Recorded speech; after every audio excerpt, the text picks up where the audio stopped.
दर्शकों, आम आदमी पार्टी ने पहले लोगों के सपनों की कुर्बानी ली और जब उसका पेट नहीं भरा तो उसने दिल्ली वालों को साफ हवा देने वाले पेड़ों की भी कुर्बानी ले ली है।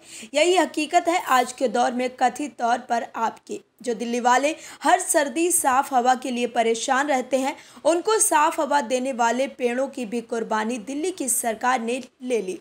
न जाने उन्हें ये खाली जमीन किसे ही देनी थी। क्या किसी बड़े बिजनेसमैन से दिल्ली की सरकार की बात हो गई थी, जिसकी वजह से दिल्ली वालों के हक की हवा 1100 पेड़ों के सहारे छीन ली गई है। दिल्ली के नेता कह रहे हैं कि ये आदेश एलजी साहब का था, तो फिर उस पर दिल्ली के मुख्यमंत्री और पर्यावरण मंत्री के साइन कैसे मौजूद हैं। दिल्ली में 1100 पेड़ों की कटाई मामले ने तूल पकड़ लिया है, जिसके बाद एक दूसरे के ऊपर आरोप प्रत्यारोप का दौर भी जारी है। कैसे, बताते हैं आपको। राजधानी दिल्ली के रिज इलाके में काटे गए पेड़ों को लेकर आम आदमी पार्टी और बीजेपी के बीच घमासान बढ़ता जा रहा है। दोनों ही सियासी दल इसे लेकर आक्रामक रुख अपनाए हुए हैं। इसके लिए दोनों एक दूसरे को जिम्मेदार ठहराने में लगे हुए हैं।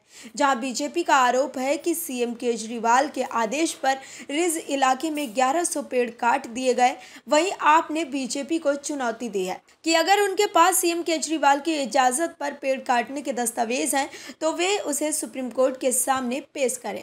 आम आदमी पार्टी की मुख्य प्रवक्ता प्रियंका कक्कड़ ने बीजेपी को सुप्रीम कोर्ट में दस्तावेजों को प्रस्तुत करने की चुनौती देते हुए कहा कि पर्यावरण संरक्षण को ध्यान में रखते हुए केजरीवाल सरकार ने दिल्ली में बीते 4 साल में 2 करोड़ से ज्यादा पौधे लगाए हैं। बीजेपी के एलजी ने सुप्रीम कोर्ट से बिना अनुमति लिए रिज एरिया में हजारों पेड़ कटवा दिए, जिसके संज्ञान में आने के बाद सुप्रीम कोर्ट और दिल्ली सरकार बीजेपी के निर्देश पर काम कर रहे एलजी और अधिकारियों से लगातार जवाब मांग रही है, लेकिन सभी चुप बैठे हैं। प्रियंका कक्कड़ का आरोप है कि बीजेपी अब इसे लेकर राजनीति कर रही है, सीएम केजरीवाल पर इन पेड़ों को काटने का आरोप लगा रही है, एक झूठे दस्तावेज भी दिखा रही है। उन्होंने कहा कि रिज एरिया में पेड़ काटने की अनुमति केवल सुप्रीम कोर्ट ही दे सकता है। बीजेपी अपनी नौटंकी बंद करे और कोर्ट को अनुमति के कागज दिखाए। दिल्ली के कांग्रेस नेताओं का कहना है कि सतबरी इको सेंसिटिव जोन भी इसी श्रेणी में आता है, जहां दिल्ली के एलजी के आदेश पर बिना सुप्रीम कोर्ट के इजाज़त के 1100 पेड़ काटे गए।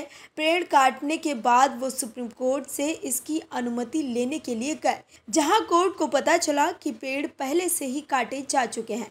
तब कोर्ट एलजी और उनके निर्देश पर काम करने वाले अधिकारियों से जवाब मांग रहा है, जिससे बचने के लिए बीजेपी झूठे दस्तावेजों का दिखावा कर राजनीति कर रही है।